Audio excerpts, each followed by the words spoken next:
how to make Canva background transparent. If you find this video helpful, be sure to drop a like and subscribe. But it's super simple to go ahead and do this, and you can do it on anything you're using. So all you want to do is open up Canva, then just go ahead and open up any project you want. So I will just go ahead and open up this one right here.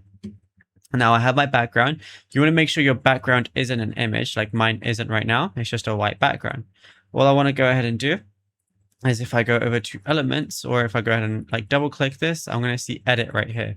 Once you go ahead and press that, you're going to see this edit page icon, and I can see a lot of different things. But what I can also do is click it, and then I can click this little color wheel thing, and I'm going to see background colors. So if I want to change it and add a new color, I can go ahead and change my background like this. But let's say I want to go ahead and make it transparent. All I got to do is move it all the way to the left.